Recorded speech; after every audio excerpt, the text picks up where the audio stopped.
Shalom and warm greetings once again from our garden studio.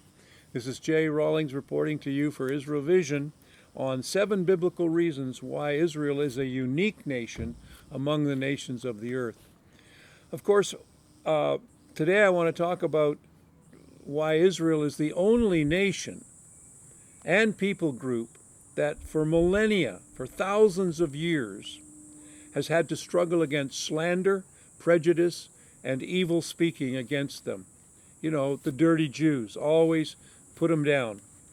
Among the many lies that are perpetrated against the Jewish people is over finances, and it's repeated over and over again that the Jews control all the money of the world.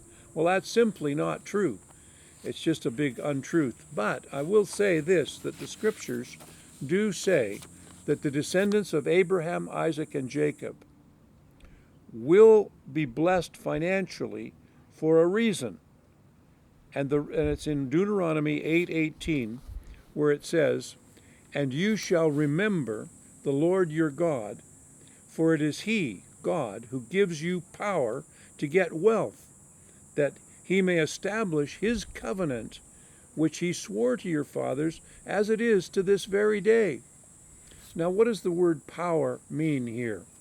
It generally means capacity or ability, mental, spiritual, or physical. It is, and we remember as we look at it. Okay, just a minute. I lost my train of thought there. Okay. Go back, rewind it a bit. Yeah.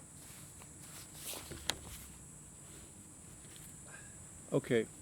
Generally, the word power means capacity or ability, whether we refer to physical, mental, or spiritual. But it's clear that the source of power for the Jewish people to get wealth is for a reason, and that reason is to bless others. So God gives them wealth, prosperity, and witty inventions, and Moses strictly warns Israel not to conclude that this capacity for success is an innate talent, but to humbly acknowledge that it is a God-given ability. Wealth is more than money, possessions, and inventions. We must always see that the blessings we have received anywhere in the world, anybody who receives blessings, we have received those blessings to be a blessing to others. God's covenant prosperity with Israel is a means to an end, never an end in itself. And thankfully, Israel has been blessed by many inventions, many discoveries in the healthcare field, and often shares them with her enemies. A case in point is that during this last war with the Hamas in Gaza, the Hamas leader, Ismail Haniyeh, his niece was laying in an Israeli hospital suffering from cancer, and she was being treated for bone marrow transplants in the Ikolov hospital while they were attacking Tel Aviv, where the hospital is, with rockets. So go figure. But God was using the Jewish people to bring life-saving help while they were trying to bring killing and murder on the Jewish people.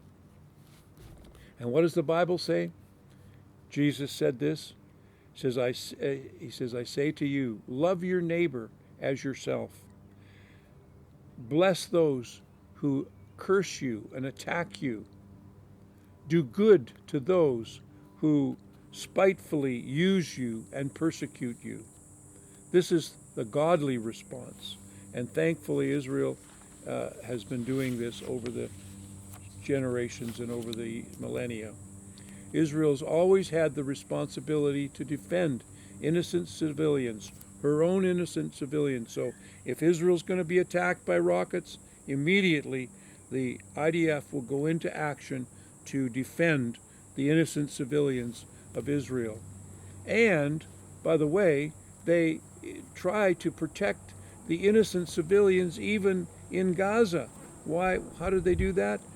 They will not, fall for this trick of killing innocent civilians that the Hamas put out in the front of the fire.